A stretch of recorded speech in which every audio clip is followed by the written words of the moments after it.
My name is Matt Mason. I'm the CEO and co-founder of Basejump. Thank you. So we're building a new platform that makes it very easy to create, share, and connect games, game assets, and worlds. And one thing I want to talk about today is why we're doing that now, and also why are we doing that on AO and Arweave. So the reason we're doing this now, the reason we think this makes sense now is because games are fundamentally changing. Gaming's never been more popular. About half the world use game assets, mostly in games, but also in streaming platforms and in social networks. People are getting more and more attached to their game assets. About 40% of Gen Z players update them monthly, and more Gen Zs would rather work in gaming than be a doctor or a lawyer or a professional athlete. So that's all amazing. But gaming's still really, really closed. It's very fragmented, and it's never been easier to make a game, but it's still very, very difficult to make a game. Because it's easier, games are becoming something else. So there used to be applications, but actually if you look at where gaming is at now, games are becoming content. If you look at Roblox, Roblox is now the size of Nintendo, Xbox, and PlayStation combined.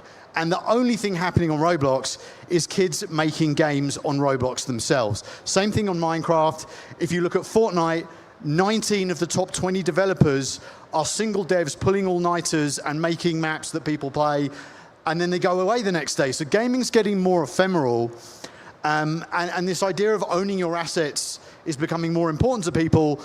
The big tension is that you can't move these assets from one platform to another. And we got a glimpse at Basejump of what it might be like when the world is like that, when we created an NFT community called Broadside a couple of years ago. This was an NFT project. It was very sort of story-driven. It was about this sort of fictitious future world that we made up. And we had this whole plan for Broadside, but the Broadside community decided to go in a completely different direction. They decided they were going to become the most engaged community in all of the open metaverse, and they were going to take their assets across all kinds of games and platforms and worlds and do all kinds of things with them that we didn't imagine. So for example, they built this place called the Broadside Rave Bunker. This is the most popular nightclub in the metaverse. It's kind of like what CBGB was to punk or Studio 54 was to disco. The Broadside community holds raves in here every single week. They've done that for the last 2 years. This event is streaming in there right now. They're watching this right now in the Rave Bunker. You can get in there yourself if you go to Broadside Twitter. We've had all kinds of people like The Prodigy and DJs like Roger Sanchez. People have come and performed in the Rave Bunker just because it was a weird and fun thing happening on the internet and they wanted to know more about it. And the Broadside community just sort of kept taking this further. So we did this Metaverse World Tour. We did a bunch of live events that were also in the Metaverse. The community just keeps sideloading and doing weird things with their assets. So they're bringing them into Roblox games, into GTA, all kinds of crazy stuff. And the Broadside community, because they had the rights to their game assets and because they could move them all kinds of places, they did all kinds of stuff with them. And after the end of the first year of Broadside, the average revenue per user that we were making from Broadside was about $98 a user.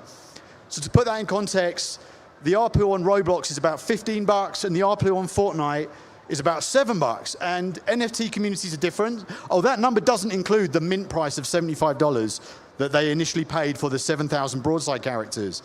This is revenue earned from an additional sort of 45,000 NFTs and merch and other things that we did. But what this really showed us was that interoperable game assets are really fun and they're really valuable. If you give people rights to do all kinds of things with them, they'll do things with them and then that will create more value for you as a company. So we decided this is a really, really cool group of people and we want to build a platform that kind of serves them. So myself and my co-founders, we've been working scaling some of the biggest platforms in blockchain, consumer tech, and gaming for a really long time. And we realized that between the three of us, we were probably actually a really good team to try and do this. So let's build a new platform that really addresses this reality of a world where games are content and assets are interoperable. And so that's the big idea behind Basejump. This is the sort of home screen of Basejump. It looks like a loadout screen for a game, but it's a loadout screen for the internet built on game engines. It's got a permissionless gaming substrate under the hood called Action. which lets you create a game or a game asset with a simple text prompt, and then deploy to any of the big game engines, social apps, anywhere that accepts game assets instantly. So this is all live right now. If you go to Basejump XYZ, this is very much the kind of, we sort of think of this like the splash page for what we're building. We're launching our first game in the spring. It's called Battle Mode. It's going to launch on browsers and in Discord.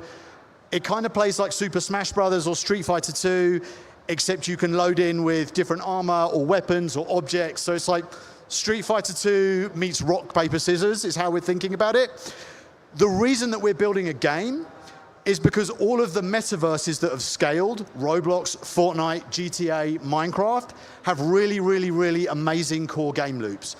All of the metaverse platforms in the last cycle that haven't scaled don't really have core game loops. They're mostly kind of tool sets. You go in there, you kind of walk around, there's no one there, you leave and you never come back. Core game loops are really important. We've built game studios and games before. This is the first thing we're working on because this is the most important thing for users.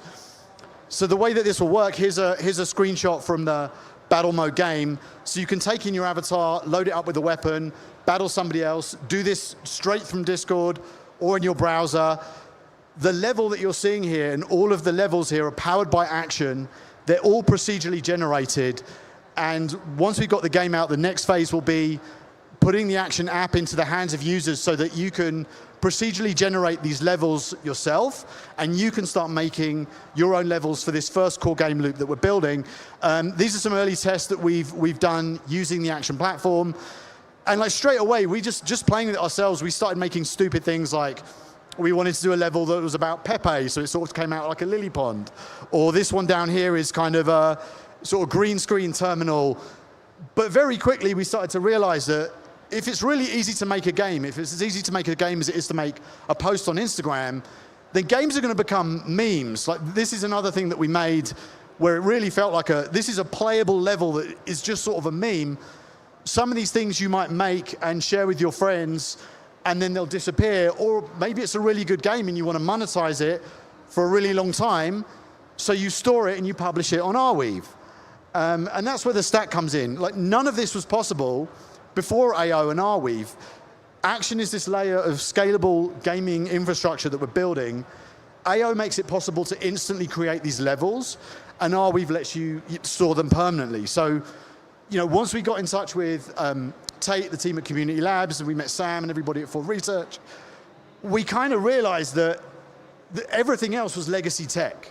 Like once you really understand what's possible here, it's just kind of mind-blowing. So we're so excited to be building here with so many of you in the ecosystem. So like getting into what Action does a little bit more, it will have a token. It does a lot of the things that a token will do, like governance. It has this impact thing, which I'll get to in a moment. It's also a way to pay for compute on the network. But half of what Action does is really about specific stuff to game assets. These could be avatars or weapons, items, or even entire games. We call these objects on Action hyperobjects. And one of the important things that the Action Network does is it actually just registers these objects and kind of explains what they are and what they do and what they might do in different worlds. And because it's all on chain, it means these objects can also be network aware and context aware, which lets you do some really crazy things. So here's an example of hyperobjects. If the internet's going to run on game engines, we think of hyperobjects as the connective tissue that connects everything in that internet, much like hypertext connects the internet that we use today. So here's an example of a hyperobject. This is a broadside character called Stinger. You can see him here. He's got a rocket launcher and he's holding some ramen. All of these things are hyperobjects. If you take Stinger and you load him into this platform, Chorus, which is a platform running on Base and Polygon, it's an AI music game creation platform. The chain doesn't matter. You can bring Stinger in there and you can start making AI music with him. And because Chorus knows that he's a broadside avatar, it's going to load up some broadside-specific beats and acapellas and game loops for you. Here's Stinger playing in Nifty Island. Here he is in an app called Alias, which is for streaming and VTubing.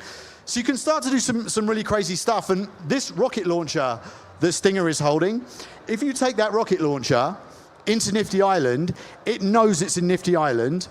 and Nifty Island you play Capture the Flag, King of the Hill, these type of games, that rocket launcher will fire bullets in Nifty Island because that's what it was designed to do.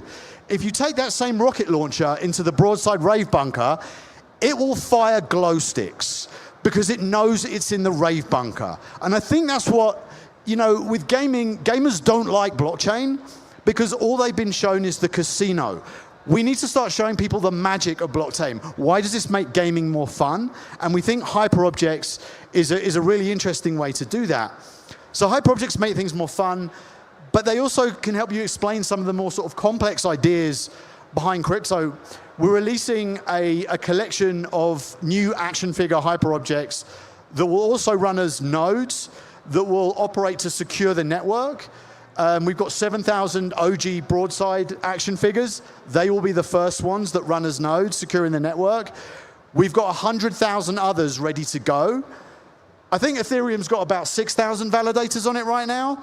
So like, if you put a really fun gaming UI on front of things like nodes or some of the more complex aspects of DeFi, you're going to help more people understand why DeFi is important or why something like a node is important.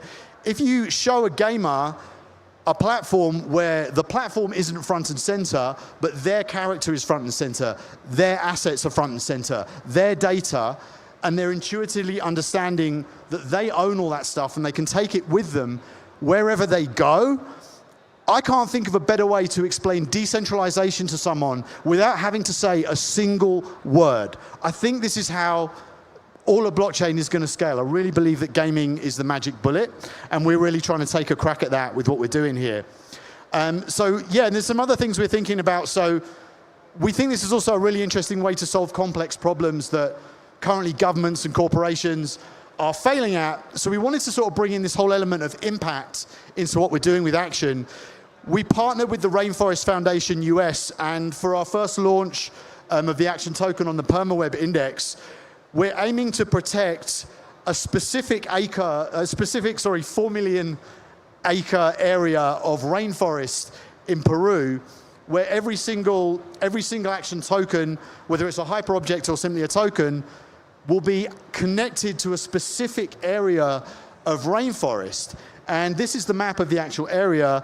This is what you're going to see in the UI on Broadside, is tokens and avatars slowly protecting an area and really gamifying this. So this is something that we want to scale to all kinds of games and all kinds of communities, because this is a game, right? This is Capture the Flag. This is King of the Hill. This is defending territory. We've seen in the non-profit world, like if you adopt a goat or something, you're connected to that goat and you'll get emails about it. And if the goat's not feeling well, maybe you'll send another $5. This stuff works in non-profit. Why aren't we using this in gaming to protect real world areas that need protecting? So we're really hoping to scale this. This is a 4 million acre area that we're starting with. There's 3.3 billion other acres of rainforest to protect, but there's ocean garbage patch to clean up, and there's dust bowls to rewild. We want to use Action to turn saving the world into the world's greatest game, because it's something that we think you can only do using blockchain, and AO is really, really perfect for doing this. So that's what we're doing. We're really excited to be launching as part of the PermaWeb Index with the Action token on March 14th. Stake your AO, you can earn Action. We like this because it gets tokens into the hands of many, many people as soon as possible. And yeah, look, we're just so excited to be building with all of you in this ecosystem. I love everyone I've met across AO and Arweave, and everybody who's working here. Everyone I feel like out here is doing really, really interesting things with blockchain to really make the world better, and that's what it's all about as far as we're concerned. So do get in touch if this sounds interesting. Thank you very much.